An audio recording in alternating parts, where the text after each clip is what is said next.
Freddy's home.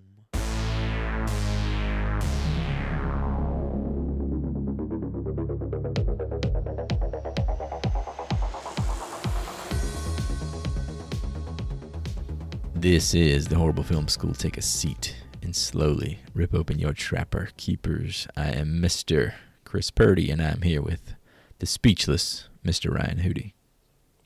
What's up, fellas? Am I the only one who has been listening to Dream Warriors on Spotify for the past 2 weeks? Dream Warriors. It's a banger. It's got so much 80s cheese just dripping off of that song. Also with us, we have the wizard, mage, nerd extraordinaire, Mr. Nasty, a.k.a. the big bro, Joey.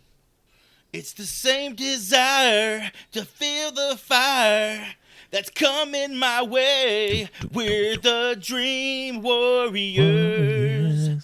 Don't wanna dream no more. Are you guys as excited as I am to be talking Freddy in December? It's a very merry Freddy Kilmus. It's Freddy season, baby. We got the Dream Demon bringing in this season. I had a quick question in relation to this movie. Which power do you two have in your dreams? That's the same shit I wrote. I was gonna ask. Break that ice. What do you got, Joey? We're on the same Bramley. All right. I thought about this and I thought about it. Right.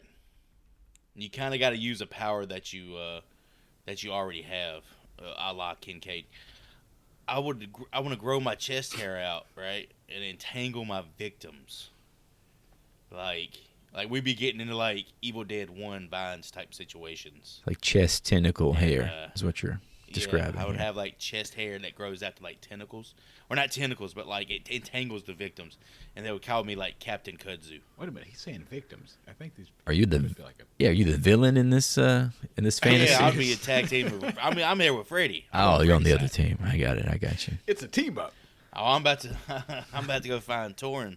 I'm about to find Torin down there in the dark alley. Oh, Freddy, hold baby. up. I got you, dog. Well, that was well thought out. I have not thought about this for a single second before that question was given. I'll go ahead and give you mine. Mine's short and sweet. Which power would I want to have in my dreams?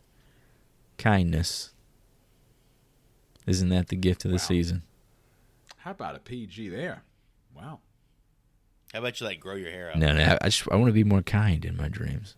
I really like Kincaid's power in the film. Just be like crazy strong. Superpower? That's so boring. Super strength. You can do a lot with strength, though. What you a can snap Freddy in half. What a fucking meathead. He's probably wanting his superpower to be able to get a credit card. Can I have the power to get a 750 credit score? That's real power in modern America. Well, I was trying to think about something like around weapons, but that's not helpful. So you want to be an expert marksman. Your dick turns into like a hand grenade or something? His dick turns into a hand grenade. Weapons and that sort aren't helpful in Freddy's world, so that's a dead end. I think kindness is going to win the day. So you think kindness is going to win in Freddy's world? Kindness. Today's assignment is 1987's A Nightmare on Elm Street 3 Dream Warriors. The lesson: if you think you'll get out alive, you must be dreaming. Super excited. I'm in the driver's seat today. Let's go ahead and crack open this thing with some fan reviews. Once again, through IMDb. Got this review. Surreal skewed logic of nightmares drive this series to a win, by user Rob Follower. This is submitted in October of 2018. This is a great Elm Street film loaded with talent. Patricia Arquette, Larry Fishburne, Heather Langenkamp, the beautiful Jennifer Rubin, who became Ford International Model of the Year in 1984. The film goes back to its psychedelic, hallucinatory, trippy, dreamlike, mind-bending, mind-altering, mind-expanding, mind-blowing, bizarre, surreal, skewed logic of nightmares that helps to sustain the ambiguity between the real and dream worlds, while England's Freddy now fits like a glove. Freddy is a vital killer who brings a sense of creepy fun to his demented work, and the nightmares themselves are another reason for the series' success. 9 out of 10. That was a very articulate review. Dude, he hit you with the fucking... He started spitting bars with the mind-bending mind. Yeah, man. The compound adjectives were flying off the shelf. It was The Game or something. 2 Chainz. It was like some 2 Chainz type stuff. I was going to say Trick Daddy, but whatever person you want to attach to it. DMX. Got him. Make him say, no, is that him? Who's the one that said? That's Master P. Nah. Okay, sorry. Speaking of DMX, he has a Christmas song, Rudolph the Red-Nosed Reindeer. Fantastic. He's dead. I understand, but he recorded. Oh, I thought you meant he just came out with He it. did not. Is it original material or is it a cover of the? It's just No, they found it on his cell Hell phone. yeah! It's just something he did in the bathroom. of the OG, and he's barking. He's full DMX. I gotta add that to my rotation this year. Rudolph, you going to deliver them presents tonight? What you gonna do, Santa? First we're gonna then we're gonna pull the sleigh. All right, and for every positive, there's got to be a negative. You got to have the yin to the yang. We need a Nancy, if you will. That's it. We need a Negative Nancy, Yeah, we need a if you will. We got that. Okay, Dream Warriors My Ass by My ass. My Ass Got him. by H.S. Young. And this one took place in October of 2008. What kind of shit is this? Power Rangers versus Freddy? It was watchable and as good as the first film in the beginning, but from the part where the protagonists get superpowers in their dreams, it started to become childish. This shit should have been rated PG or PG-13 rather than all. I expected to see some very mature stuff, but it was only for like the first third of the film. The rest are for little kids. Plus, it's focused too much on Christianity. I know Freddy's a demon, but there are many religions that have different ways to fight demons. Why does it always have to be Christianity? This is total Orientalism and filled with white men / Westerners' superiority. Don't watch this. Show it to little kids who love Power Rangers. 4 out of 10 stars. I'm confused. Yeah, this sounds like a biased ass fucking opinion here. To his point, I did love Power Rangers growing up, and I do love this Which movie. is a Japanese television goes show, together. right?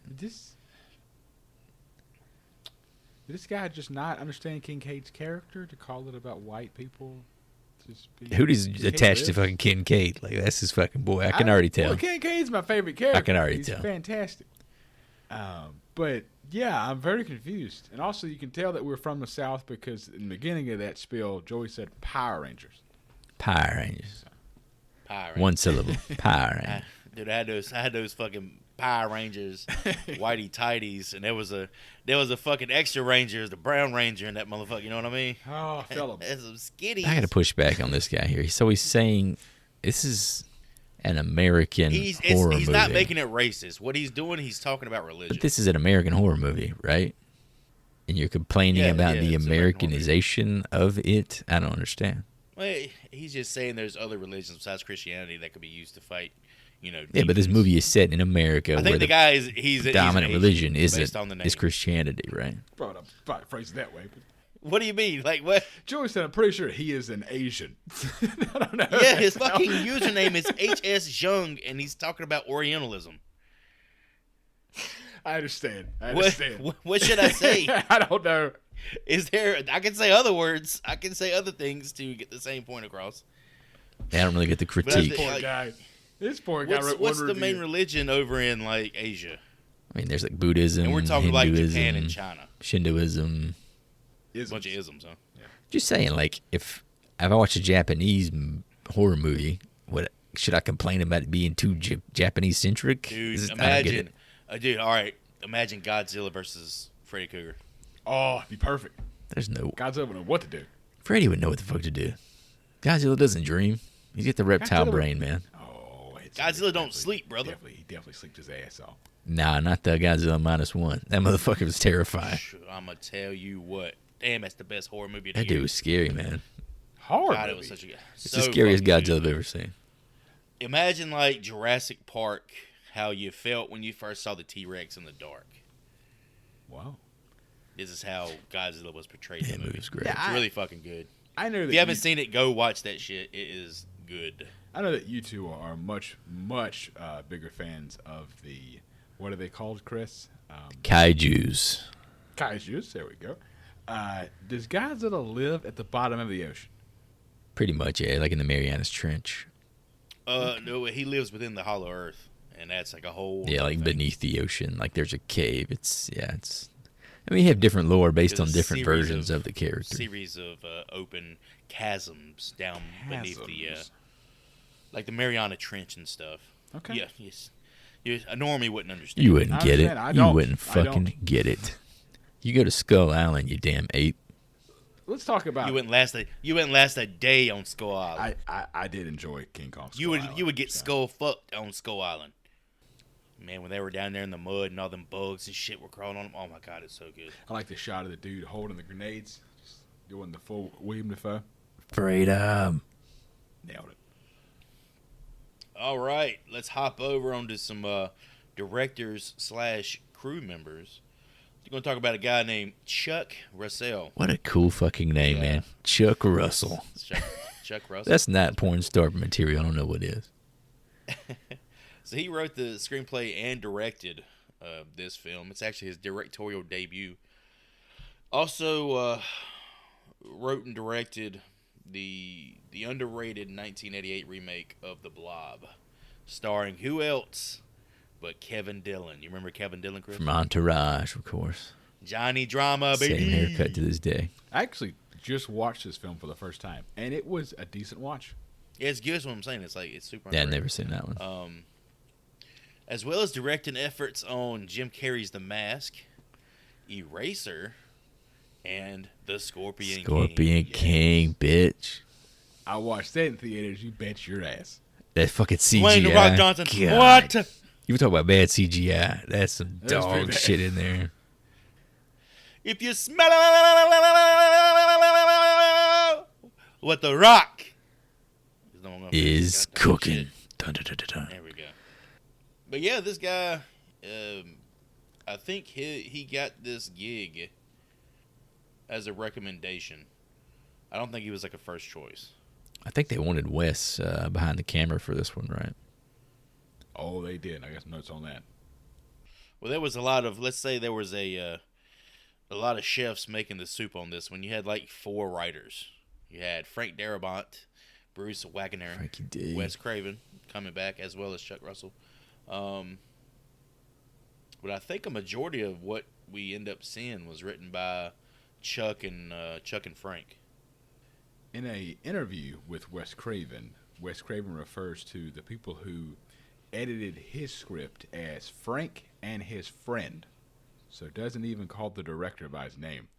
I wanted to shout out some crew members before we get past them real quick. The effects crew, just because if you watch this movie, the effects are just fucking awesome.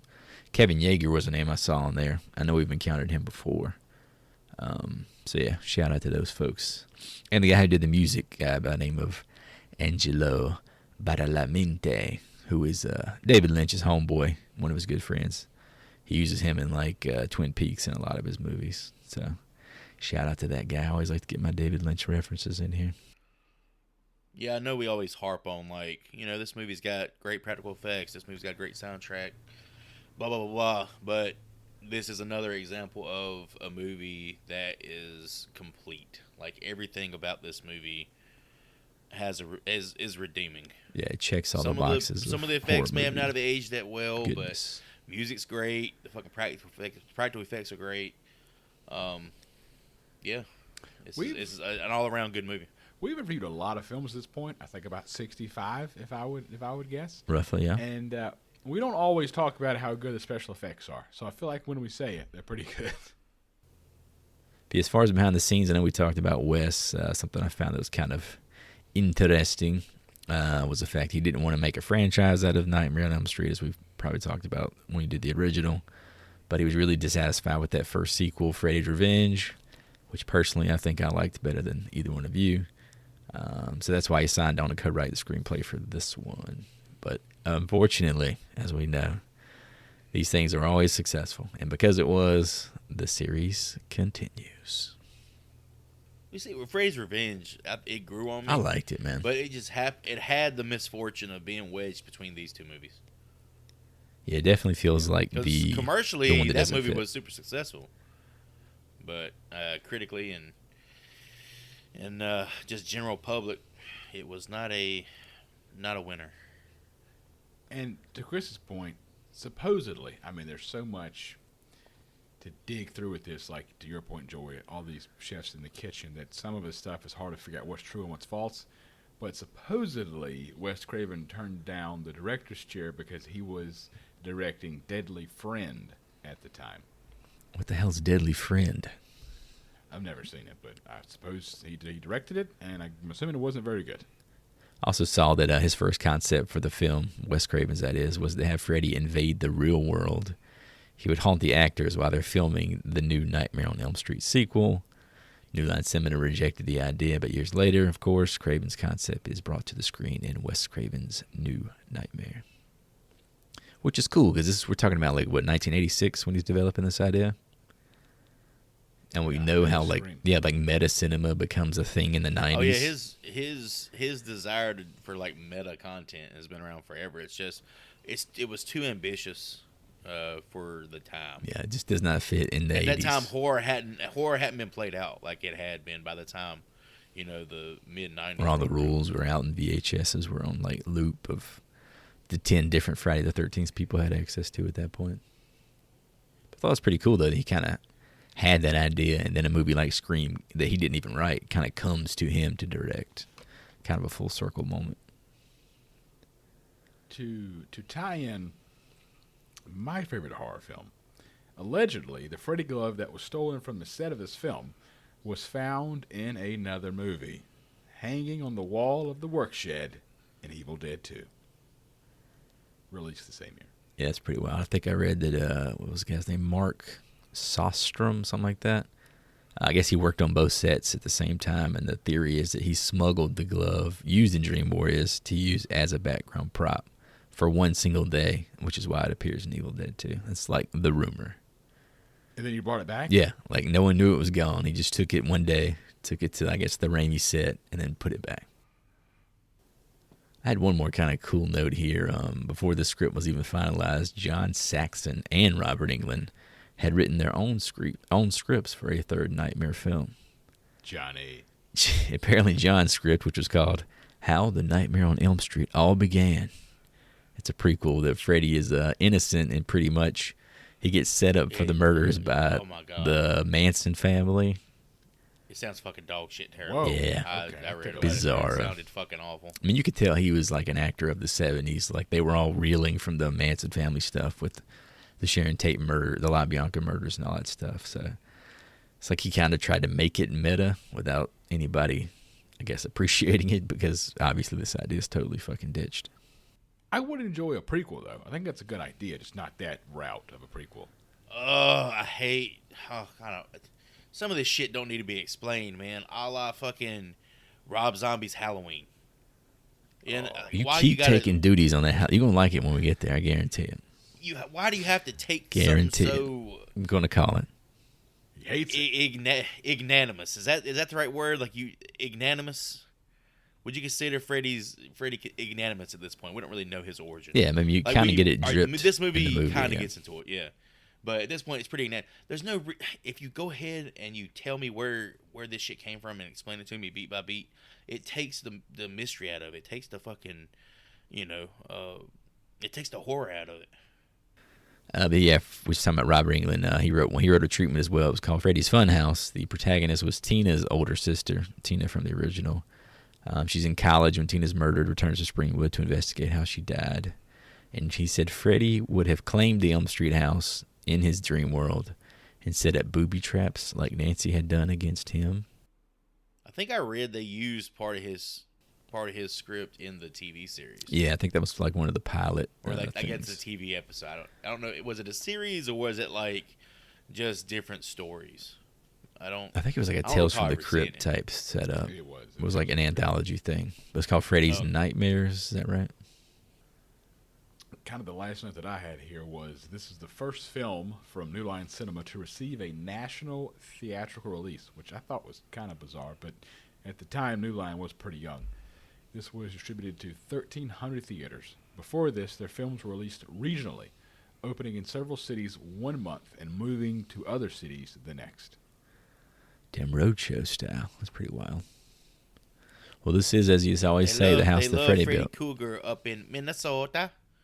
I had one kind of cool note here about the promotional material. Apparently, New Line Cinema had a distribution partner, Home Media Entertainment. They did a promo reel with Robert Englund as Freddy, advertising the VHS release of the film, primarily to video rental shops and other vendors, which included a chance for one winner to appear in the sequel, The Dream Master. How fucking cool is that? That's pretty dope. Damn, they already knew there was going to be a sequel to this one. I guess by the time it got to the VHS release, they knew, yeah, we're going to do another one. So imagine that. Like, fucking, Brewer's about to check out the old Freddy 3, and I'm going to be in the fourth one. That'd be fucking dope, man. Yeah, 100% was rigged. Much to the dismay of a lot of people involved. I think Robert Englund and both Robert Englund and Wes Craven were quoted as saying they don't want to do anymore, or they don't want, like, they think it should end after 3, like a trilogy. Put the shit to rest. But like we said, we've covered this with like every big franchise. They do that. They find a suitable ending, but it is just so successful. They can't just let it be. You know, it's so lucrative. You can't stop. This isn't Breaking Bad. You can't just like end on a good. You got to keep going. The budget was $4.6 million, and the box office was $44.8 million. Banging. For 1987 R-rated horror film, it's good. It's the third highest grossing nightmare after Freddy v. Jason and Dream Master. Dream Master's higher than this? Oh, Dream Master's higher. As Joey's Asian friend said, it wasn't mature enough. You can't say Asian. Well, he came here for mature content, Joey. Mature. Mature. Isn't there a boob flash in this film? There's significant titties in this movie. No, that's titties in this. You could see like the butt. No, ain't no boob flash. This is tits. You don't see the crack or the cleft, but you see everything else. Oh yeah. You know, Joey likes to talk about shit cleft. was hot. When the nurse seduces somebody. Yes. I think this is the first time you see tits in a Freddy movie. It's a good like 20 seconds, man. It's uninterrupted. It's solid. Very attractive woman. See, I think that was like, all right, that's like throwing us a bone after in the second one. We got to watch a guy fuck a damn racket or some shit for like 20 minutes. Yeah, it was sucking that tongue, too. You got balls thrown at him. I like that one, man. Y'all quit shitting on my movie, man. I eventually liked it, too. That's like the second or third watch. I enjoyed it. Second or third watch? Shit. Oh, that sexual tension between him and Grady, man. How could you forget? All night long. You gotta watch me all night, Grady. He's inside of me. He wants to come out. All right, I'm gonna throw my little few tidbits here. First feature-length film, writing credit for Frank Darabont, who would go on, and we've talked about him before because we've already covered The Mist. Green Mile, Shawshank. Kind of wild to think he came from the Nightmare universe to into that kind of success. Okay, Winona Ryder auditioned for the role of Kristen. Yeah, I could see it. Very similar builds. Cool little thing with Johnny Depp, playing his role in the original. She had to have been really tiny though in '87. Beetlejuice was '88. She would have looked like a 10-year-old. We were supposed to be like young adults, high school kids. So. Yeah, but she actually like looked younger than she was. Not to bring it up again, but Kincaid was definitely a grown-ass man. He did not have the voice of a grown-ass man, but... I thought Kincaid was that dude off Police Academy, Hightower. He was his nephew. I thought this was him. Damn, I miss Hightower. Bouncing back and forth between this and fucking Police Academy. Yeah, we spoke earlier about how there was some rewrites on the actual script itself.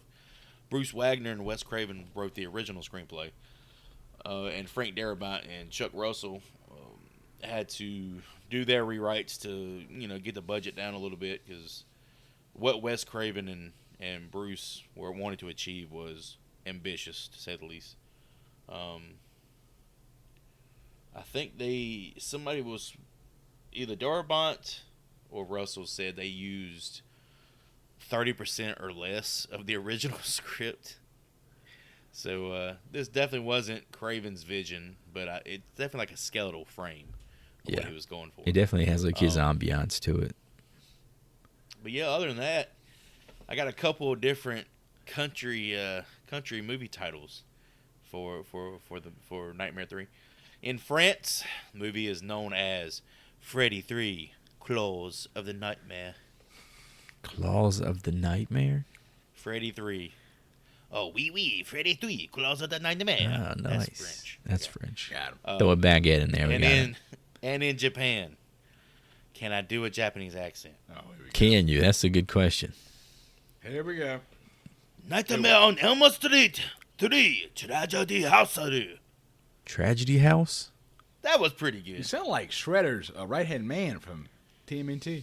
You gotta go like a Tori Hanzo. Nightmare on That's Elm the only Street way to 3: do it. Tragedy House. Your Japanese is very good. Betty, you like a baseball. You say arigato. You Like you I a samurai say sword. arigato. I like a baseball. See, that sounded just like that guy. That's Sonny I could be Chiba. Swordsmith. Just put some respect on that name. Oh, okay. We ready to jump into this? Let's do it. Let's dream together. All right, this is one of my favorite horror movies, so I'm going to be extra long-winded. So prepare. I'm gonna look at the metronome and take a nap while you speak.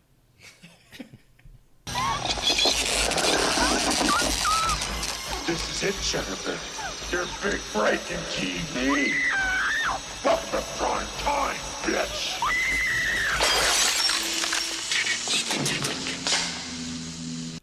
Working late into the night, teenager Kristen Parker freebases coffee grounds and Coca-Cola as she continues constructing her latest art project, a papier-mâché model of a dilapidated house that haunts her dreams. After some chastisement from her seemingly promiscuous mother, the young woman reluctantly calls it a night. Before long, she's awoken by the sounds of kids playing and laughing. She finds herself at the door of that same run-down house and follows a young girl through its threshold. Downstairs, Kristen tries to question the girl about their whereabouts, but is interrupted by the menacing sound of approaching footsteps and fire from a furnace filled with the bones of children. She snatches the youngling, cradling her in her arms as they make their escape, a shadowy figure close behind. Narrowly escaping their pursuer, Kristen and her newfound friend find themselves in a room filled with countless bodies, teenagers swinging lifelessly from the ends of ropes around their necks. Kristen looks down at the child in her arms and screams in horror as she finds herself holding the charred remains of the little girl. Kristen jumps awake and discovers herself back in bed, covered in sweat. A quick trip to the bathroom soon after leads to the realization that the nightmare is far from over, as the figure, now visible in the mirror, horribly burned and laughing maniacally, manages to slash the teen's wrist with knife-like claws. Startled by the screams, Kristen's mom bursts through the bathroom door and gasps at the sight of her fainting daughter's open wrist and the blood-soaked razor in her hand. Well, that was long-winded. Yeah, it's just getting started. Here we go. Strap in. Let it rip. Strap on in. So the movie starts out with the credits, Larry Fishburne. Larry. Yeah. This is pre-Morpheus. When I think of this film, I think of Lawrence Fishburne. Yeah, it's because me, like, not really having exposure to the movie, like, seeing the promo and the material, I assumed, like, he was one of the Dream Warriors. He would be one of, like, the kids. I was about to say something that's fucked up. No, let's hear it. It's an open forum, man. There's no reason to hold back. This is your I think therapy. I think I swapped in my mind and my memory. I haven't seen Dream Warriors in a very long time. I swapped Kincaid and Lawrence Fishburne. You thought he was one of the kids, too? I did, yeah. Damn it. Wow. See, I didn't have any exposure to it. That was just me guessing they would use, like, the second build actor more, you know.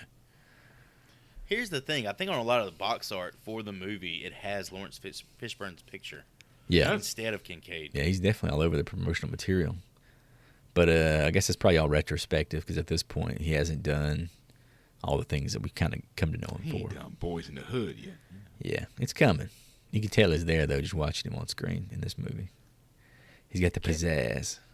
Can I ask what the deal was with the white paste made out of like baking flour back in the day? What The was paper that? mache Flour stuff. and water. Flour and water glue. makes glue. Yeah. Sticky for baking. Yeah, it's like about the most simple paste you can make. It's paper. It's like paper mache shit. Paper like, mache You is ain't never made creepy, anything out of man. paper mache? You'll be shocked. No. I'm not a paper macheer. Wow. Machete. I don't know what you call Or it. you literally mix flour and water, and it makes like a paste. Are you supposed to bake Okay. it? Okay. Like, you supposed No, to cook what it? the fuck are you making? The paper mache. Like, how do you make Chris it is making a retain cake. form? No, you have like a skeletal structure. So it's How like about on a this? wicker outline of something. Let's pause. Let's do it. Let's do a YouTube show where Joey teaches us. Paper mache. Well, you how to use make like shit out of paper mache. well, a lot of times you use like cardboard, like a cardboard skeleton. That's all you. Have you been like, paper macheing? Have you been homeless? When I was I was big into art and shit in school. You were doing paper mache like behind the damn cafeteria where everybody else was Like a eating? little figurines. No, and they food had and me. shit? Everybody else is doing math. They had me in the corner just doing paper Stealing mache. toilet paper rolls Don't- and shit. I'm doing Don't a bother lighthouse. him. Don't talk to him about his paper mache. He'll hit you. He's He doing, gets aggressive. he's doing a lighthouse. Leave him alone. Over there at the foosball table. But I keep saying Joy, do you pancakes. want to come do math? No, paper mache. Pancakes. Pancakes. Oh, shit. We got to shout out Patricia Arquette here. We did kind of glossed over the fact that she's the star of the movie. You may know her from True Romance, Boyhood, Stigmata, or David Lynch's Lost Highway. Let's play hot or not. She hot or not? What decade? Oh, No, I mean does it now, like matter? in this movie. She Oh, kind of right looks the now, same. Yes. No, not now. She does not. This movie, she's very. No, attractive. she looks rough now, dude. No, she I'm not gonna does say not. that, What the but- fuck is wrong with y'all, man? She looks the same. She looks older. I'm gonna say this, Chris. I'm gonna say this. She was married to Thomas Jane. They share one child together. After, post Thomas Jane, ugly as fuck. He done Dude, sucked you all the sorry, fuck out of her. You would say married to Thomas Jane, but you ain't talking about her being married to Nicolas Cage. Oh, Thomas Jane's a much better get than Nick Cage. Yeah, but Nicolas Cage is a much more interesting person. Well, that's very, very true. I can't He defend did that. own like a dinosaur skull and a castle and shit. Yeah, but this movie was it was her first like major acting like credit. A member of the Arquette family. Is this how David Rosanna, becomes Dewey? Alexis, and Richmond. Is this David's Wait, what? end to becoming Deputy Dewey down the Just road? through path. You think so? Wes, I got a brother that I think would be a great dude. He would be a great fucking I bumbling think idiot. Wes has worked with like 3 members of the family. Loves him. It was David, her. I think her dad was like a sheriff or something in the second Scream movie. Well, he didn't work with her here. He was never on set, right? But I'm sure he gave some kind of thumbs up for her to. Well, I'm just saying like star in was the like movie. involved in the same, you know. He produced this, I'm sure. She was the first member of the Arquette family to be nominated and win an Oscar. She sure did. Boyhood, right? Fantastic. I love that movie. Man, I'm kind of sad you didn't talk about like one of our favorite movie quotes of all time that she's kind of involved in. Is this something from Stigmata? No, brother, Little Nicky. little Nicky, brother. God damn it. Super Devil Juice, give me that little girl. Super Devil Juice. Boy, I love that. That's so fucking funny, dude. What happened to Adam Sandler? So He got Little too paid. I found my at Thanksgiving, to back this up, a family member brought a bunch of pictures of me and my brother as kids. Tell me you I went as have Little a Nicky picture. for Halloween or some He shit. dressed as Ving Rhames or some I shit. have a whatever they picture do, whatever of they do this. me receiving Little Nicky on DVD at my birthday party at some point, and it's like me holding it and cheesing in the picture. Man, I get to see that fucking. I get to see that gorilla with titties on his fucking head. Isn't it? What if? Oh shit! The first tits he ever saw on a DVD was on a gorilla's head. Adam Sandler made his money, and he's just in chill mode at this point. Oh, he had some bangers, back in the day. What was up with this girl's mom? I felt like terrible for her. Mom's like, all right, I gotta fuck. Dude, she Sorry, was honey. a hoe, Go back to man. sleep. Oh my god. She says she's trying to like talk her into bed. She's, honey, I have a guest, and she says, and you don't want to keep him waiting. That's right, I don't. Hell no. She was just fucking straight up. He's got that whiskey cold-blooded. dick. I gotta get some use out of it. That dude yells out, "Where's the bourbon?" Hey, where's the bourbon, bitch?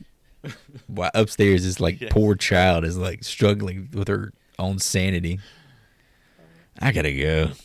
This guy's hard as a rock. I have a quick little side note to one of my favorite sitcoms of all time.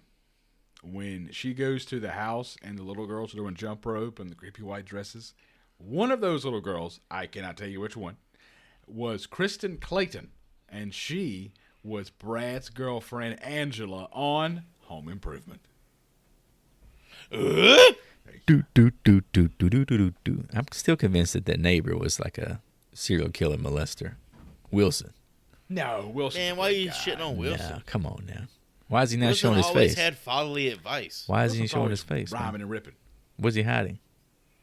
It's so they could put like 4 actors and they don't have to have the same actor. Maybe he Just had a whoever's cleft lip, available Chris. that week. Why is he hiding his How about face, that? man? Why does he not want to be seen by the authorities? Chris, why does Rey Mysterio not want to show his face? There you go. Because he's a luchador. It's an honor thing, bitch. Well, Rey Mysterio did actually kill somebody, but Oh, okay. it was My on bad. purpose. I like the faucet hands, too. Those were fucking awesome, dude. Yeah, I didn't really talk about it. I just, When it, I- like, grabbed her hands. I was like, that's the fucking dope. first example of like bomb ass special effects, practical effects, that was fucking cool.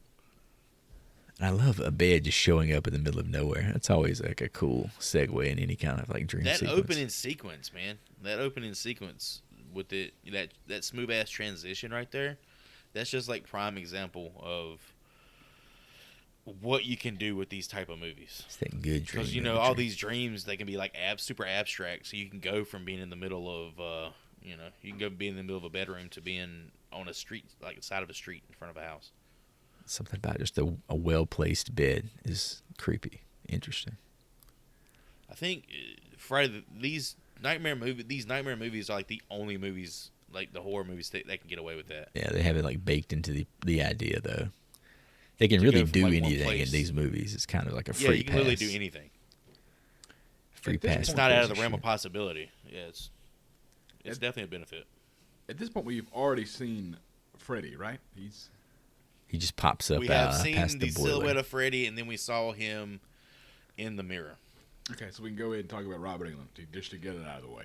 Yeah, Bobby. Go for it. I'm not going to explicitly say the name Freddy, like when I'm doing my readings, just because we don't really hear the name Freddy until like halfway through the movie. Oh, I'm not But we can go ahead and talk about Robert Englund. Get it out of the way. okay. I mean, all I just got is No, I know you. I know that's your guy. Go ahead. I mean, it's my guy, but we're on the third film. Like I can only dig up so much stuff about this man. Although I did read his book, and it's not worth reading. Jesus Christ! He didn't even watch the movie, but he read his fucking book while he was should have been watching the movie. I mean, How was the book? How was the book? The book's fine. I mean, if you're a Robert Englund fan, it's fine, but it's nothing to write home about. But like the movies I had written down were Hatchet, which I would love for us to get to at some point. Stranger Things season 3. Is that correct? Or 4? The 4. recent one? Yeah, 4. Yeah, I thought he did a really good job in that. And apparently he was in an episode of Workaholics. So Catherine Zeta-Jones. I will say She leaps beneath lasers. Oh. in Workaholics. regards to the book, I forget the name of it, but he spends probably half the book talking about his childhood and his love of the theater, and I'm just like, okay. I don't give a shit. Let's talk about Freddy and blood. That's the shit. thing. Like all I see him as is fucking Freddy, but then you think about him actually being an actor, Yeah, like outside of Freddy. I And, really wanted him to be like Shakespearean. honestly, I Right. want him to like just be in Freddy costume like 24/7.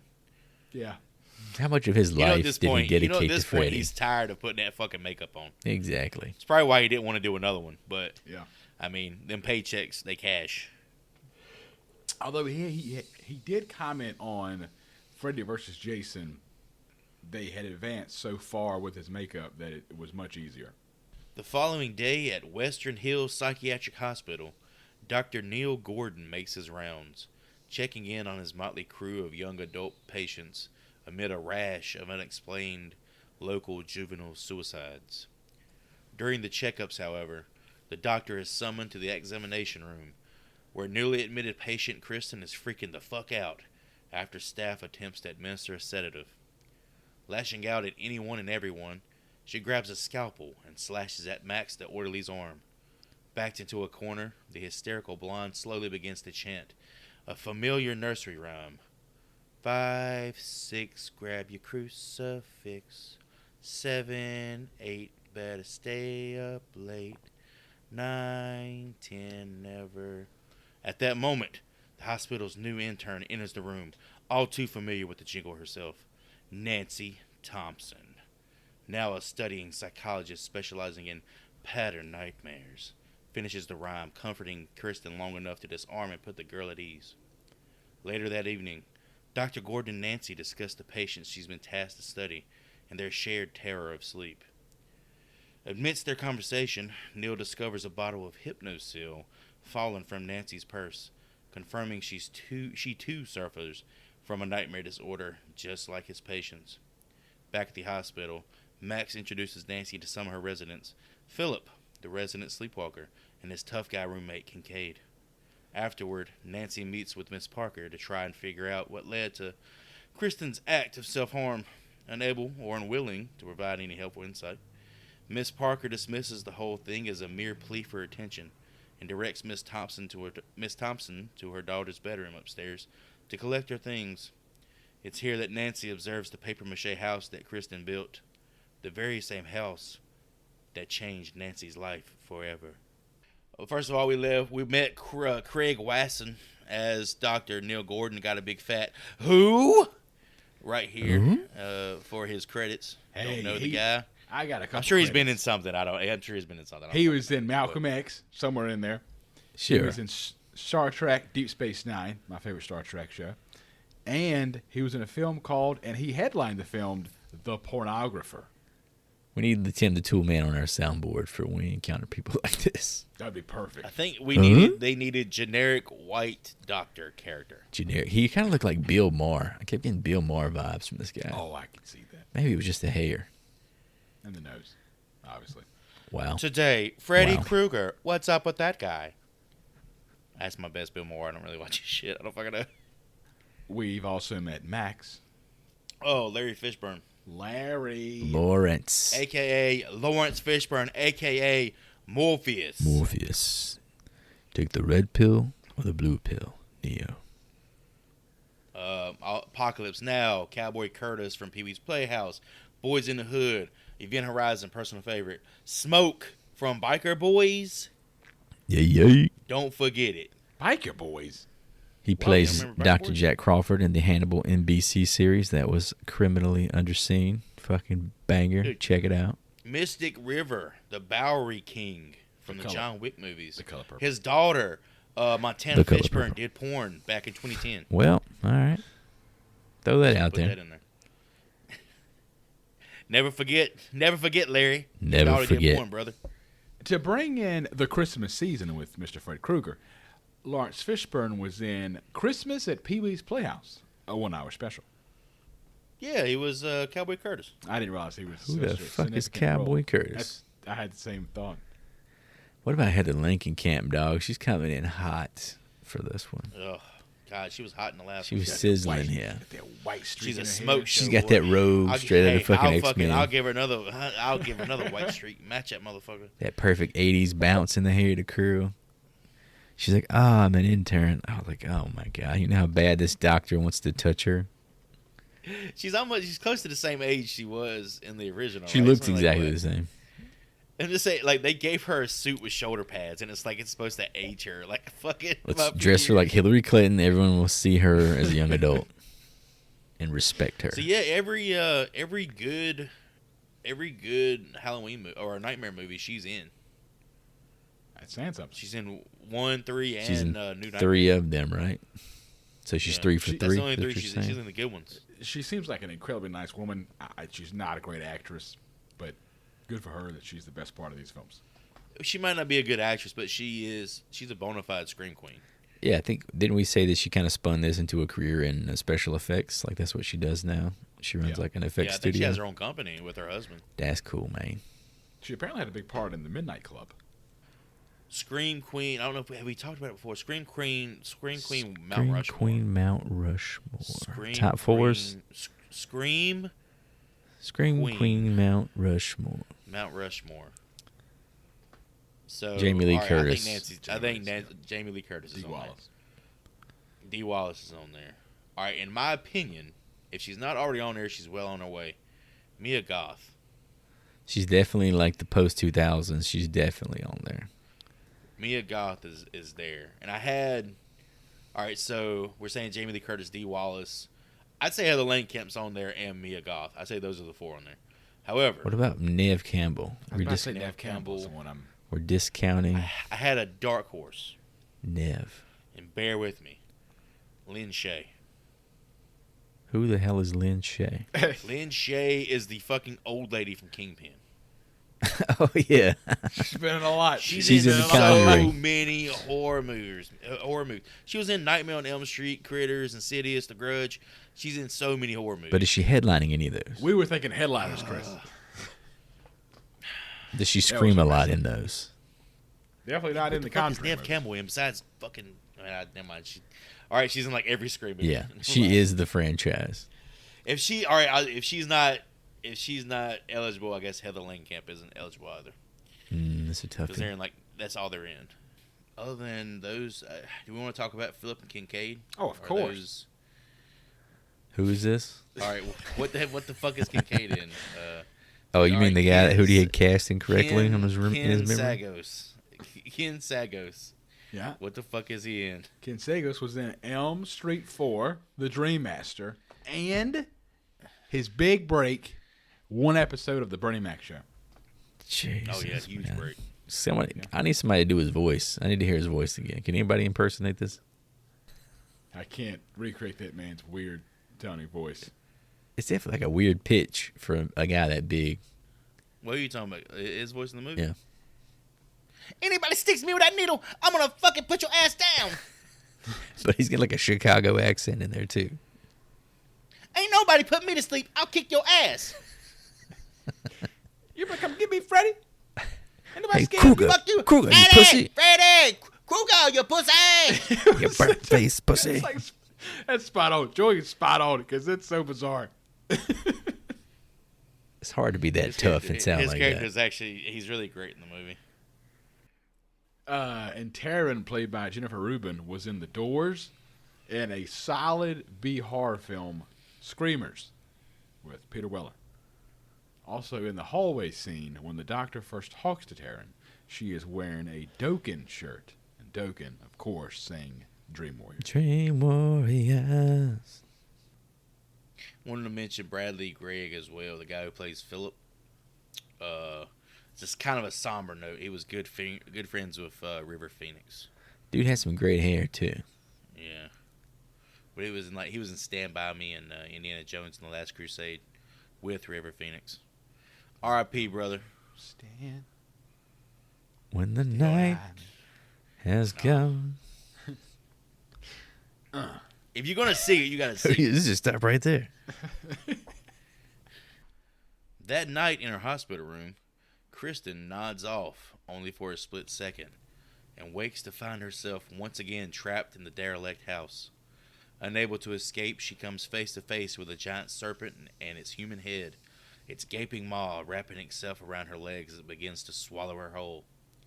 Unsure of what to do as it inches up her body, Kristen screams for Nancy, who herself snaps awake, having heard the cry for help in her own sleep. Nancy forces herself back asleep and is pulled into Kristen's nightmare, stabbing the humanoid snake and freeing her ward. Recognizing the monster as a foe from her past, Nancy beckons Kristen to turn them to reality, and the pair come to, a fresh cut on Nancy's hand from the glass shard she used in the dream. The pair convene in Nancy's office, where she informs her patient that the man from her dream is real, and discovers Kristen has the ability to pull people into her dreams. The next day, after a group therapy session discussing the shared group dream psychosis, Neil and Nancy go out for dinner, and the idea of introducing their patients to the experimental Hypnosil dream-suppressing drug is brought up by Nancy. Pleading with her superior to prescribe it for the good of the kids, she's unfortunately shot down. Back at the hospital, it's lights out, and the burned man pays Philip a visit in his sleep. Cutting out the young man's arm and leg tendons, he directs him like a marionette puppet, and perches him on the ledge of a locked tower, dangling the young man precariously over its side. Joey, a mute patient, witnesses the scene and goes about waking the rest of the residents, who can only watch in horror as the seemingly sleepwalking teen falls to his death, his strings cut in his nightmare by his puppet master. How fucking cool was this scene? This was awesome. I could feel like the puppetry of the kid, because this was the hardest thing for me to watch, because I was having like a reaction to it. You know, when you see something that just hits on like that level of grossness, like the hands and the feet, imagining someone pulling you by the fucking tendons. I was like, this is fucking brutal, and it looked really good too. He's pulling him in a way that he's literally directing him like a puppet. Yeah, like 1 foot. Sick, man. Well, his arms extended forward like he's a fucking mummy, and then just 1 foot at a time, and you can hear like the wet sound of the floor, like the squelching. That's a good disgusting. Word for it. This was my favorite bit in the movie. Favorite effects work. But yeah, old Joey with the mullet. You think that's why he couldn't speak? Because his barber spun him around in his chair, and he saw that in the mirror. That haircut. Shit, he probably can't speak because he's got a mouthful of titty milk. I don't want to drop any of it. He loves that nurse. That boy was horny as fuck. Early in the movie, he is watching this nurse the entire time, like a fucking hyena that's watching a lion die, and it's just ready to just grub on that corpse. I want a piece of that. I'm not sure that we covered Joey and the guy that played him, Rodney Eastman. He was in I Spit on Your Grave and Chopping Mall, another beloved B horror movie. But in the documentary of this film, they talk about how on set everybody loved Patricia, and apparently Rodney loved her the most. And Kincaid said in the documentary that he may not have talked during the film, but his ass was talking outside of it. He wouldn't shut the fuck up between takes, pussy. All he talked about was pussy, pussy, pussy. I think it's part of his whole psychosis. Like as we watch the movie and learn more and more about these characters, they all have pretty distinct personalities and pretty distinct issues. And his being mute is definitely a circumstance of his interaction with his dreams. It's like he's like scared to speak. I like the melting bike too. It was like very Salvador Dali when she first got into that dream. Oh yeah. I didn't mention that, but right there, as soon as she enters the dream sequence, a tricycle with a bloody trail behind the tires, like slowly inches into the bedroom and just begins to melt. That was cool. Yeah, that was fucking And dope. Snake Freddy was pretty fucking awesome. Snake Freddy, man. Beetlejuice style. Snake Freddy is one of the coolest like puppets I've ever seen. That chomping man, it looked good. She was like, I was like, there, she's not gonna go in the fucking mouth. Nah, she was like full on inside of a puppet, and like half of her body was. So apparently that scene was obviously very hard to pull off. I mean, it looks very difficult. There were 4 different puppets, and apparently when they first came out with the puppets, they look incredibly phallic. I bet they did. To where the director was like, we can't shoot that. Like, that's a big ass dick with Robert Englund's face drawn on it. So if you go back to the scene, it's covered in this thick, like dark green goo, only for the purpose of making it look less phallic. They try to use like a flesh-colored, like skin on it, and it just looked like a penis. So it was the world's largest rubber dildo. That's what you're telling me. Pretty much. That swallowed her whole. Also, why do they have a character named Wheel in a wheelchair? So spot on. His name was Wheel. I was Wow. like, God, son of a bitch. Hey, it's better than Nubs. We got to get into D&D too, far man. fucking worse. Well, yeah. At this point, we do have all the motley crew of young people. We can go over their credits or lack thereof, if you guys like. I got 0 in any of them. So our Heaton plays Will. We talked about it, Jennifer Rubin. Penelope Sidro plays Jennifer. And there's also another doctor in this scene named Dr. Elizabeth Sims, played by Priscilla Pointer. No real credits that stick out to me. I'm sure they're all terrific actors and actresses, but nothing noteworthy in my opinion. Terrifique. Other than the fact that there's a Gremlins Christmas card on Joey's wall. That was fucking dope. I did not see that. Yeah, it was a I just happened to glimpse it at the corner of my eye, and I had to rewind it and check it out. It was pretty cool. An emotional group meeting the next morning filled with anger and fright leads Dr. Gordon's colleague, Dr. Sims, to enforce nightly lockdowns and sedations for the teenage residents. At the urging of Nancy, Neil finally cracks and decides to administer Hypnosil to the patients in hopes of bringing some relief to the tense kids. That night, in the recreation room, aspiring actress and pain addict Jennifer watches TV, burning herself with lit cigarettes in an attempt to stay awake, but to no avail as she too nods off, only a split second. The sound of static snaps her out of it. She approaches the wall-mounted TV and is snatched up by mechanical arms sprouting from the video box, coming face to face with the burned man from her dreams. Her head is smashed through the screen and Max bursts into the room, looking on in disbelief at Jennifer's lifeless body dangling several feet off the ground. At the young woman's funeral, Dr. Gordon looks on from afar in sorrow, the weight of his self-perceived failures weighing down on him. Sister Mary Helena, a nun he's seen on the hospital grounds before, attempts to comfort him, but is interrupted by Nancy and disappears before Neil can thank her. After some dinner back at Nancy's, the dejected and discouraged doctor confides in her, unable to understand why his patients keep committing suicide. It's at this moment that Nancy makes a decision to tell Dr. Gordon and their surviving patients the truth. The truth about Freddy Krueger. So this is the TV kill. This is one of the... This is one of the most iconic kills, maybe in all of Nightmare history. Yeah, this kill got a NECA figure, I believe. A what figure? A NECA? Oh, okay, no. Okay. A little bit of delay there. Yeah, Like, it was but such a impactful scene and memorable scene that NECA decided to just make a whole... Well, it's got like probably the most iconic Freddy line ever. Yeah. It's like the first one that becomes like Camp Freddy, you know. Although I do like when he flashes his blades and it's like, this is God. Yeah, it's pretty. Not to bring in the Christianity of your Asian friend. In Freddy's Revenge, when he says "You're all my children," I thought that was fucking dope. I mean, that's such a cool line too. It's also could be a tagline for a television show.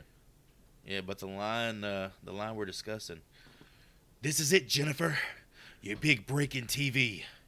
Welcome to prime time, bitch. And fucking slams her head into the TV, dude, and electrocutes her. That was so fucking dope. And that line was actually improvised by Robert Englund. The last part, the welcome to prime time, that was all him. I feel like it definitely solidifies what this character is for the next 8 movies or whatever. It's the bitch, man. The way he says the bitch is that delivers it. So at this point, this is like the second confirmed kill by Freddy that we have in the movie.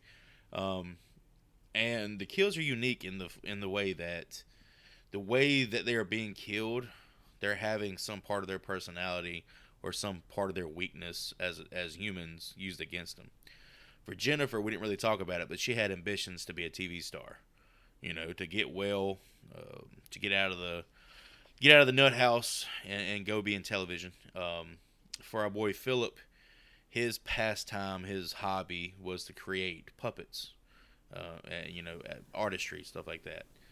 Marionettes. So, it's pretty cool that the kills that are being done here reflect the characters that they're being done to. Right, he's literally throwing their dreams back into their faces. Dreams as in like aspirations.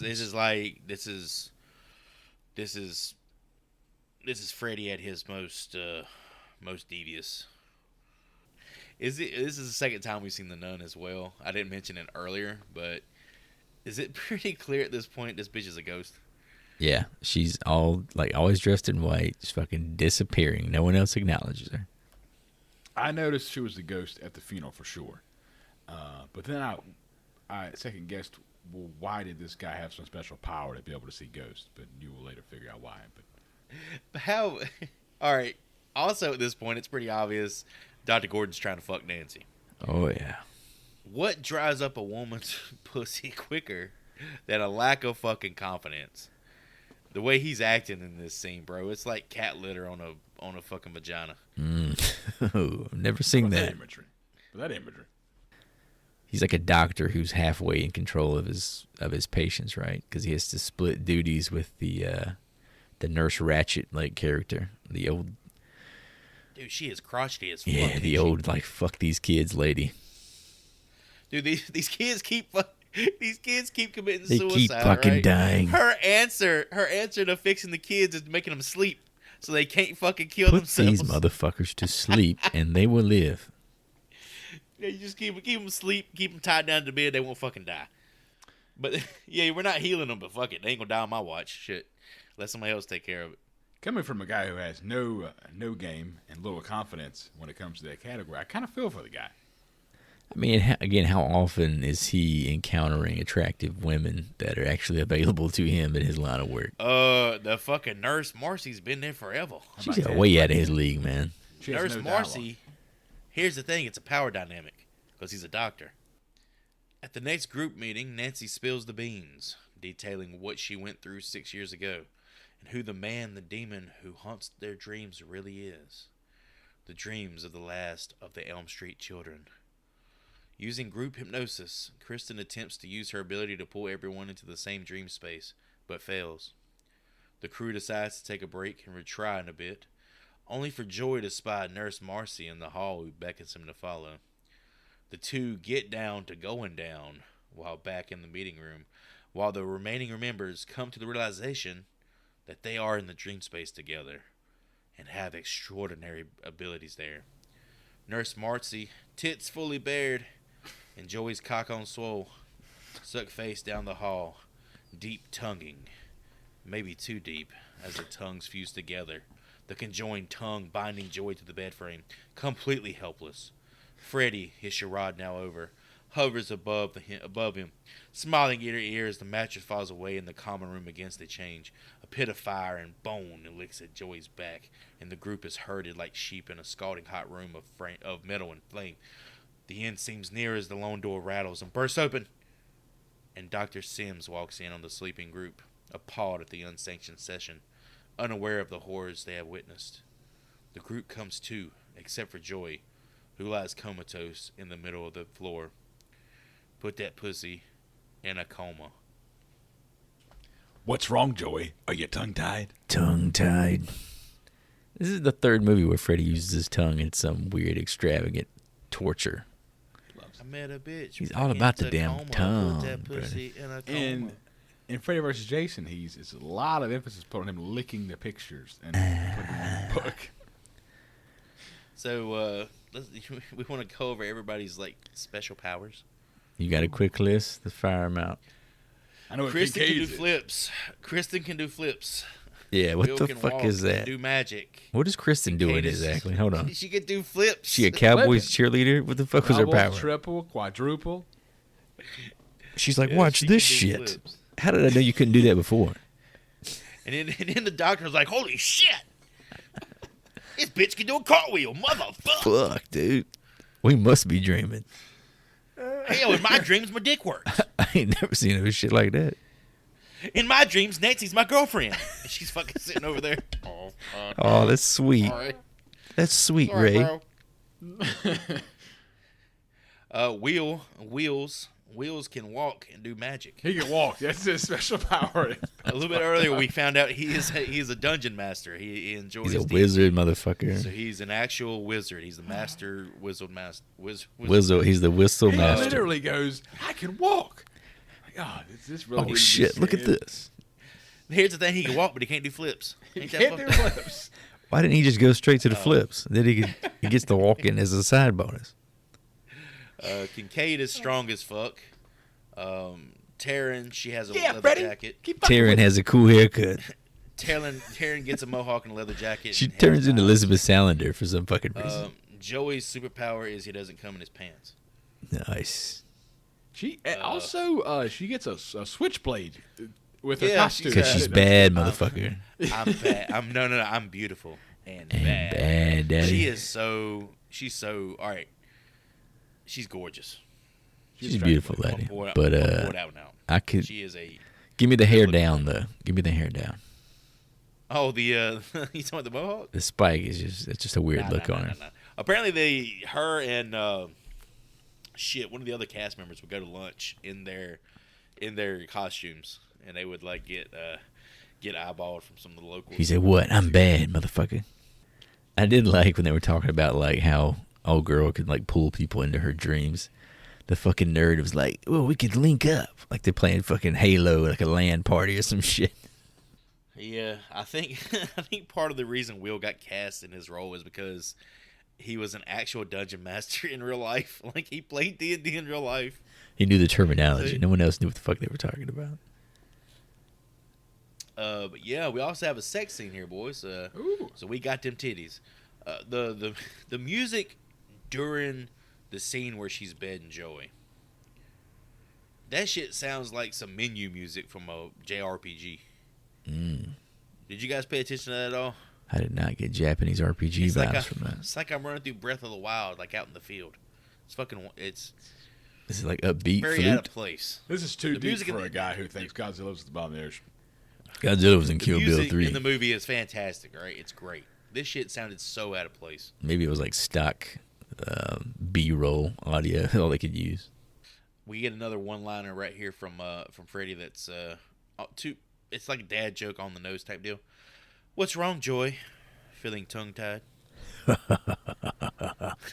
As he's tied to the bed frame. Does anyone ever laugh at any of Freddy's jokes other than Freddy himself? I don't think so. What the fuck's wrong with these people? What's left it one wrong with these people? What's wrong with y'all? He does one here in a bit that I LOL'd, ROFL'd on the fucking floor and shit. On the it was floor? really funny. Damn. Yeah, ROFLD. Roll LOD. on the floor laughing. Oh, it's like a 2005 reference. I'm an LMAO'd my ass Oh, off. God. Yeah. I don't think you're supposed to say the ass off part after. Head doctor of Western Hills, Dr. Carver, is called in to evaluate Joey's condition. He immediately relieves both Nancy and Dr. Gordon of their duties and demands them off the premises by the end of the day, leaving the patients in the sole care of Dr. Sims. Collecting his belongings, Neil makes his way to the parking lot and spies Sister Helena in the same tower that Philip fell from.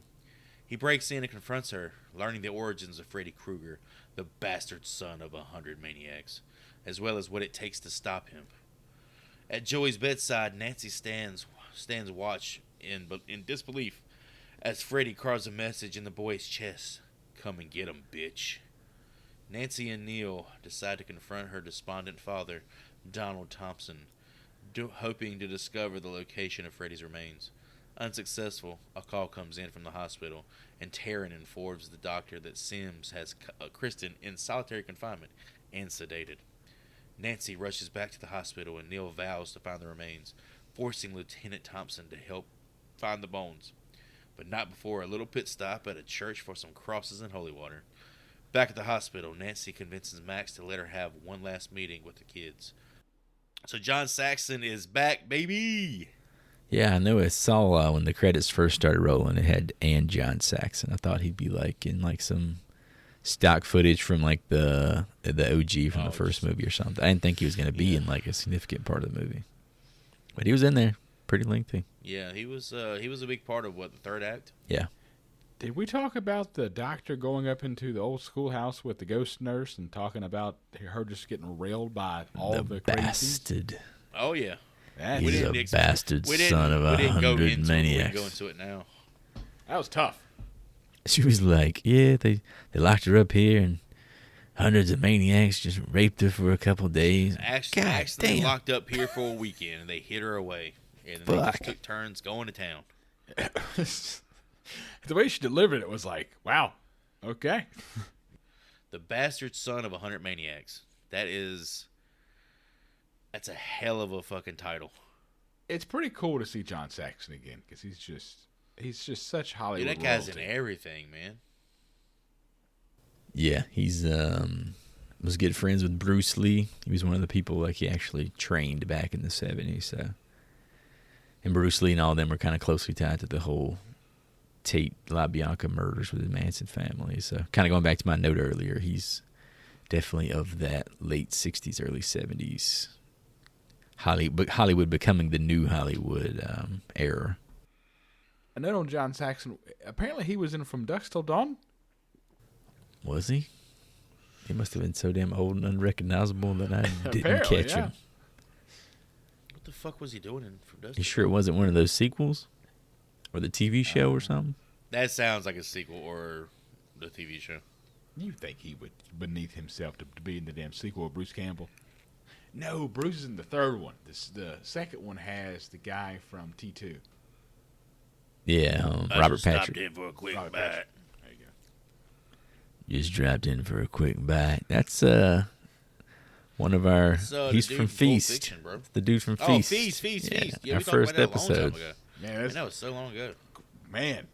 That's the old dude from Feast. He's the one that was fucking that girl in the ass. Yeah, he was. He was. She was Right. the very attractive lady from Liar Liar.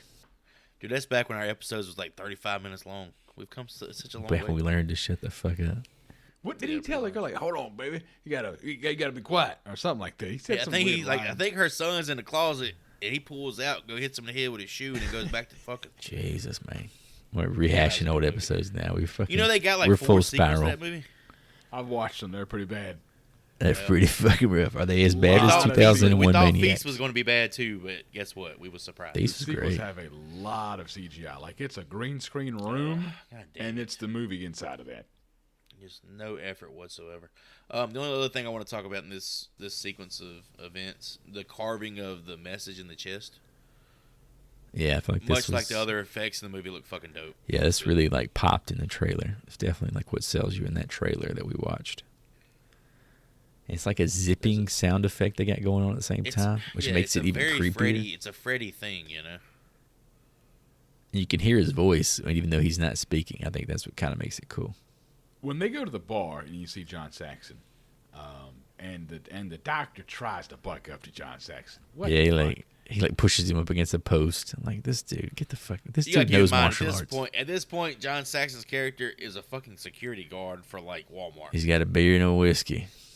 He is down the rabbit hole. He is fucked. When he pins him against that wall, John Saxon looks huge. Yeah. Oh yeah, John Saxon would destroy this man. His daughter hates him. His wife's dead. Wife Fucking got Freddy. sucked through a keyhole. Yeah. Wife got pulled through the damn little window in the front door in the dream. That looks so fucking bad. At Penny Bros Auto Salvage, Neil and Mr. Thompson search for the long-hidden remains of Freddy Krueger, while Nancy and the last 3 group members enter the dream space to try and save Kristen and Joey. Just as they link up with her, Freddy begins his assault, isolating them in their own nightmares. Kristen watching as her mother is beheaded and escaping into the house from her dreams. Taryn being shot up with Freddy brand heroin. Will the Wizard almost being skewered by Satan's wheelchair and ultimately being skewered by Freddy himself. Nancy and Kristen reunite in a nursery room, with Kincaid bursting through the wall like the Black Kool-Aid Man. Kincaid begins to... Okay. Black cherry Kool-Aid. Kincaid begins to... Kincaid Oh, begins yeah. to antagonize... Oh yeah, motherfucking Kincaid pussies. begins to antagonize Freddy until a door appears, suspended in midair. The trio head through, down a winding stairwell into the fiery depths below. I love the Reservation Dogs Freddy Krueger fucking outfit, dog. That shit was banging. Him in the suit. All right, I was talking about being made to laugh, right? So what happened in this sequence was literally the beginning, 5 minutes of the movie Right. is replayed here. And it gets to the point where our mom's tucking her in bed. The bourbon. And we hear the guest downstairs asking for the bourbon. And then this motherfucker pops out. I said, where's the fucking bourbon? And he cuts her fucking head off, man. This shit is so. And he's in a funny. full-on suit with like the burnt head, like no hat or anything on. He looks fucking Looks awesome. fantastic. So Apparently, that was a NECA figure pretty recently too. Oh, Freddy in shit. his suit. I was like, that'd be That's the one I'd to want. get. That'd be fucking That's bad. the one to get. And the head looked really good. I was kind of shocked how good the head looked. Oh yeah, it was like a puppet and everything. And the mouth moved. I and- was like, this is really like fucking good. Yeah. Like you see so many bad decapitated heads even now in Decapitation. modern stuff, but this one looks fucking great. this Terran scene where Terran's doing battle with Freddy. She succumbs pretty easily. She kind of gets her ass kicked. It's the dope, when baby. he She can't fight the transforms dope. his fingers and his knives to the hypodermic needles, and then the track marks on her arms The turn sucking into thing. little suckling mouths. Dude, that shit made me. That right there made me feel worse than the tendon shit did. Just the thought of 100%. little like suckling little mouths on your arm, and he sticks the fucking hypodermic needles in there, and then it's like he's fucking coming. Yeah, he's Like, getting his face is high. making- He's getting off with her is kind of What the point, right? He says, "What a rush." He's rolling his eyes. Chiodes. But he said it. I don't know. Again, I'm the one that brings in the wrestling part of the show. Oh, God. When the Road Warriors would come out, they would go, "Oh, what a rush!" And I think it has to be a connection to that. Has to be. God damn it. All right. Well, you know what's fun? All right, that might be true because in the next scene where he's going against Wheels, he has this one-liner talking about when he wakes up, he's going to be back in the saddle again, and that's actually like a Aerosmith '70s cover of a Gene Autry song from like back in the 20s or 30s. Gene Autry? Back in the saddle again. Gene Autry, a.k.a. the Singing Cowboy. Yeah, the Singing Cowboy. But yeah, the suckling track marks was really fucking cool. Which personally, like I said, the tendons thing really fucked me. Maybe it's because recently snapping a tendon, but yeah, that was really fucking cool, man. Shout out to tendons. There is an anxiety term for the suckling circles, or like circles grouped together. Oh yeah, like a phobia. Yeah, phobia. I know I something have about that. it, yeah. So that scene really. Really? I can't. It's like do it. you can't look at a sponge. It like Oh, fucks it you freaks me out. What about I like an get, octopus's like arm? I get sick. Like my stomach's. What about like upset. a speaker with all them little holes in it? Speaker's fine. It's not. Maybe You don't like little holes together? I got a pretty long quote here from Kincaid. If you guys want me to do the voice, Is this when he burst in and the Kool-Aid oh, this is Man? when he's antagonizing Freddy to just try to get it going. Then it's time to stop guessing and start messing. Yo, Freddy, where you hiding, you burnt face pussy? You think you hot shit with your little mute kid, don't you? Kruger pussy. Dude, I wrote down he Kruger is so- pussy. he's so good at like. His character comes off as like a strongman jerk throughout the movie, right? He's just all he is. It's like a defense mechanism. You can like tell he's like scared. Yeah, and shit he's all the time. soft. The big teddy bear. But he's such a cool character. I like him in this movie for sure. And again, I kind of got to point out here, we haven't talked about Lawrence Fishburne at all because he's not really used how you He's would not assume really he in would the be. movie. Yeah. You don't really see him ever again. And there was the medieval chair scene. We've already went over that, right? Yeah, we didn't really go over. In the name of Lorik, Prince of Elves, demon be gone! Fucking Freddy grabs his ass up by the throat. Sorry, I don't believe in fairy tales. And then fucking pops him in the chest with that. I was wondering, watching that scene, is this the first time we've just seen him just use the glove straight up for what it's made for? Yeah, I felt like he's just tired of this kid. Like the kid Yeah, he's like, annoys him. all right, I'm not doing anything creative, just stab the motherfucker. He blew his load making that fucking wheelchair of death. He was magicked out. Because that wheelchair was like gnarly as fuck. Yeah, it was cool, but it's the first time I could think of him using it in like Michael Myers fashion, you know? Like, oh, he just stabbed So somebody with a wild. fucking glove. That was it. Will was the only one with an actual superpower. His That ability to one walk. girl Fucking could do dumped on. flips. That one girl is a fucking cheerleader in training. And Will could walk. It was a superpower. He could fucking walk around. But he had laser hands Yeah. too, man. He had fucking Palpatines. He said ultimate power. My voice. God, it was fucking trashed.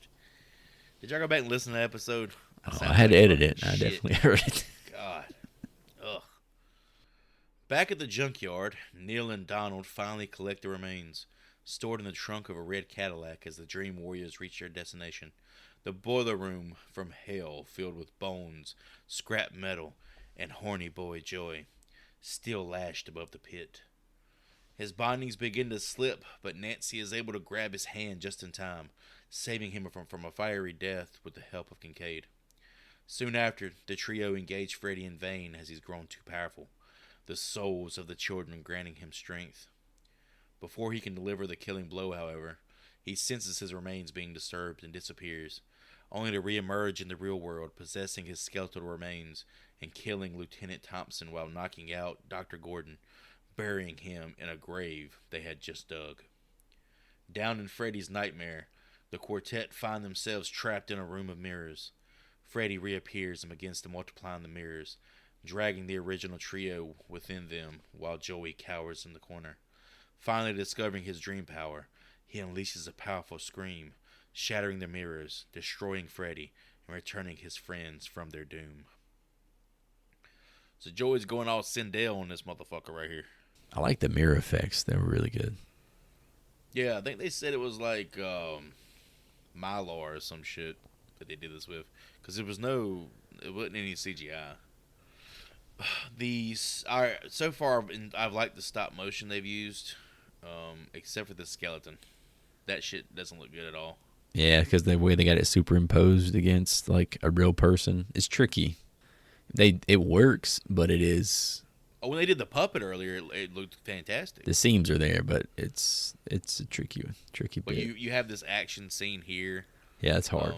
It reminded me of Army of Darkness a lot. Army of Darkness had the same, but they pulled it off. But this was a few years before Army of Darkness. So. Yeah, I thought it looked a little bit better. They had better tech in, 92? But yeah, this is like the only effect in the movie that I could like nitpick about.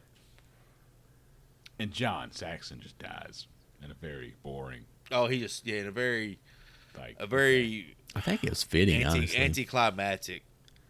So I feel like he came back to die. Like, if they got him to come on board for this movie, I'm pretty sure he asked for, like, this death. There's no way he was going to be like, all right, put me up through some, like, 20-minute sequence where Freddy, like, rips my asshole open. Now he's like, no, just let me get on set for, like, 2 days, and he smack me in the head, and I'll get stabbed, and I'm dead. got a bit of a gaper here, don't we, boy? In this sequence where we discover that Freddy's gotten too powerful, the only one that can really stand up to him at all is Kristen and her flips. The fucking flips, man. The flips are the most powerful technique. Yeah. Just because she spins in the air, the kicks are like fucking, like she's Liu Kang. She's doing bicycle kicks and shit on her. That damn combat from Mortal Kombat.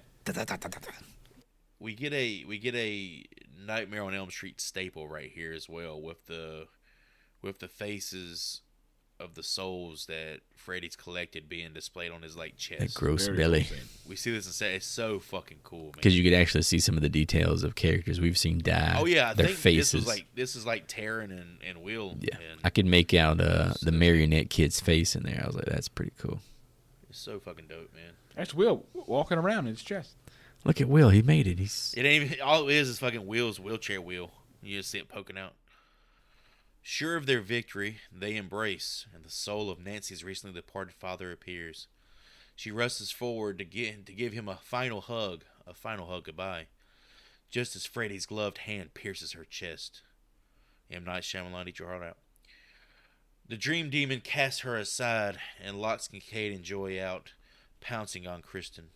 Before he can strike her down, Nancy uses her last bit of strength to mount Freddy's back, MMA style, and shoves his glove into his chest, just as Neil comes to, scraping the remains into the grave, dousing it with holy water, and laying the spirit to rest with a cross.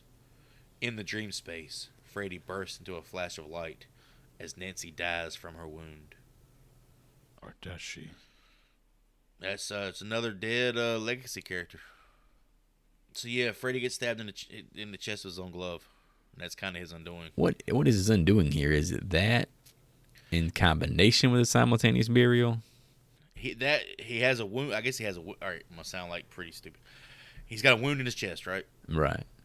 So he's kind of weakened, and then his remains are laid to rest. So he can't wake his remains up to fight back to get out of It's the over grave. now at this point. Like earlier in the movie, the nun says, "Hey, you know, the only way to defeat this guy is if you bury his shit."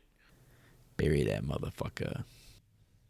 I don't think it had to be Nancy. It just, I think once his remains were buried, somebody had to hurt him or deliver a killing blow. I think the way, all right, the sequence we see is he's stabbed in the chest, and then the remains are buried, right? And, you know, doused with holy water. It probably happens like simultaneously. Yeah, that's what I was thinking. But did it have to be that way? I guess is kind of what I'm wondering. Did Nancy even have to die? Could she? I guess have Kristen could have did a bunch of flips around him, and it would have just blew his head Why up. didn't she use her unlimited stamina? He would have been flips? amazed and shit. She just keeps spamming those same 3 buttons that she's been pressing to do the fucking Street Fighter shit. Let's go. Hadouken, Hadouken, Hadouken. Just need you to hold him off long enough for him to bury this shit. But wait, there's more. Battered and unbroken, the surviving Dream Warriors and Neil attend her funeral being Nancy's, and discover that Sister Mary Helena was in fact Freddy's mother. Dun, dun, dun. Then we have like a people sleeping sequence and all this other bullshit. That's the movie. That's it. So this is the movie ends on, or the trilogy that's supposed to end the actual franchise ends revealing part of Freddy's heritage. We got the prequel after all. Heather Langenkamp has came out at some point and said that her death in this film was fitting because it proved that anything was possible in the series. Here's the thing. Everybody thought she died in the first one, so I don't know what the fuck she's talking about. Well, the first one ends with a dream, right?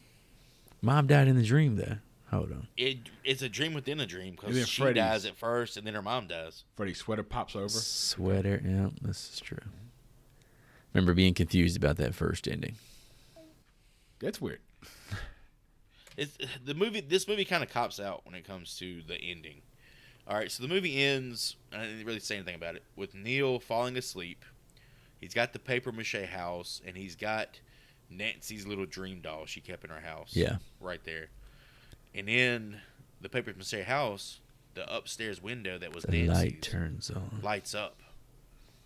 And then it hits you with a little bit of ominous music right there at the end, making you think, hey, that could be Freddy. Or it could be Nancy. I think it was Nancy. I think it was Nancy, and then they put that ominous music right there to make you, think it's Freddy. Yeah, I mean, even like we were saying, like this whole idea behind this was coming from Wes to finalize the story that he started in '84. And even with that in mind, at the end of the day, they still had to leave one little breadcrumb out there for. But maybe not. Maybe we can cash in on this thing again in a year and a half. They about to cash in, brother. Merchandise. Crank them bitches out. Where's the NECA toys? Nico toys. They got Nico toys, NECA toys, all kinds of toys. Spawn toys. Whoa, you say what? You better calm down how you say that. So what piece of memorabilia you boys want to take out of this bad boy? I think I already took the glove in the first film. And I haven't taken a sweater yet, but this film didn't have the best sweater in my opinion. It wasn't pristine enough. So with all that being said, I'm going to take the dream pendulum that the doctor used. It'll be nice on my home office desk. The dream pendulum? Yeah, the dream pendulum. The pendulum. You talking about the little ball that hits itself? That got fucking 8 adults to fall asleep. The shit you can order on Amazon for $4? Yeah, but it ain't the good doctor's pendulum. This one had like a light on it and everything, man. It was fancy. There's only one true answer. It's the paper mache model house of the original Nightmare on Elm Street movie house. Just because I'm a nerd, and that's kind of like cool, in my opinion. Fucking nerd. Let me get the needle glove. I don't know if I've taken a glove, but I feel like the needle glove is... Damn it, the needle glove was a good choice. It's fucking badass, man. It's a cool little parlor trick to pull out. Guaranteed to jack you up. What a rush. Puckering suckers. The puckering suckers. I didn't ask for the girl's arm. Hootie asked for the damn needle gloves. All right, boys, letter grades. Get the books out. How do we feel about Nightmare on Elm Street Part 3 for this holiday season in 2023? What's fun and exciting about Nightmare on Elm Street movies is the fact that a good portion of the movies take place in dreams. And the possibilities within dreams are endless. There's just so much potential for creative, abstract ideas, and Nightmare on Elm Street 3, Dream Warriors nails it. I'm about to just ramble scattershot style and list off what makes the movie the classic that it is in my opinion. An interesting story, well-rounded and realistic characters with the distinct personalities you want to root for, well acted, mostly. Contains some of, if not the best effects in the franchise. The movie has the perfect mix of dark comedy and fantasy horror. And you can't forget about Freddy in this. This is Freddy at his best, in my opinion. Charismatically evil and witty as fuck, but not over the top to the point of annoyance. And Dokken. The movie has its own banging theme song. Honestly, there's not much negative for me to say about the movie. Some of the effects age like truffle butter, but that's being nitpicky. So 1987's Nightmare on Elm Street 3, Dream Warriors grades out with an A. I fucking love this movie. Nightmare on Elm Street 3, Dream Warriors, is the Freddy movie that made me fall in love with his character. It's the movie that I think of when I think of Freddy, and it kind of sets up what pop culture thinks of when they think of Freddy. When somebody goes back and watches the first Nightmare, they're probably very confused because Freddy is not the wisecracking general that he is for most of the series. This film does something that a lot of sequels find it very hard to do but always attempt, and that's balancing old characters with new characters that we care about, and we care about both sides of that pendulum. So with all that being said, and the special effects, we're just top notch. Between that, the continuation of Freddy's character, this movie for me, because it is my favorite Nightmare film, gets a B+. So for me, Nightmare 3 was hyped out the nines, and it did not disappoint. The effects were super great. I loved them. The whole Stranger Things nerd culture was like a high five from the 80s. Hit me right in the nostalgia. Got to give big props to Wes Craven, the vibes that he just kind of, put in by kind of getting the ball rolling on this entry. And the attempt at actually wrapping up this Nightmare with a bow. You got to love that. I did have a few gripes. Some of the acting was doo-doo. And seriously, you got to give Larry Fishburne more screen time. He's the seasoning that the horror stew needed. But this is the heavyweight champion of the Nightmare series so far, leaving Mr. Freddy Krueger undefeated at 3 for 3 in my book. Chuck Russell, I love saying that name. I'll give you an A-. Now get the hell out of my classroom. Let's recap our audience score. Guesses here, they did not matter since this was a mandatory movie. I'll start with myself. I went the low man at a 60, Joseph a 65, and Mr. Hootie a 74. The actual audience score on this one was a 68. We were all right there. Oh, and we would have had a winner. But alas, none of it really mattered. So we got to go back to the boat we were in after our last actual guess that mattered, which landed us in random territory. So we are due to spin the wheel to see what the next random feature will be. Go either way. To kick off 2024.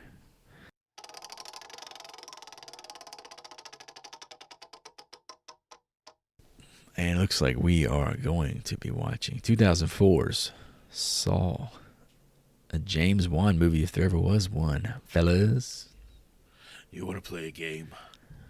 would like to play a game. Here's the thing. Every time he has a game to play, he asks, do you want to play a game? You don't have a fucking choice. Sure. You're in the game. It'd be a boring-ass movie if everyone was just like, nah, and it was over. Wait, hold on. Am I thinking about the right movie? Or was that Scream where they asked, do you want to play a game? Sorry, folks, we're going to hop on YouTube and watch the trailer. If you want to watch along with us, check out our YouTube channel. You can catch our live reactions there. So yeah, boys, that's the trailer there. We want to take a guess at what the audience score on Rotten Tomatoes is for that bad boy. Fucking movie. I'm gonna say 70. I'm gonna go 60.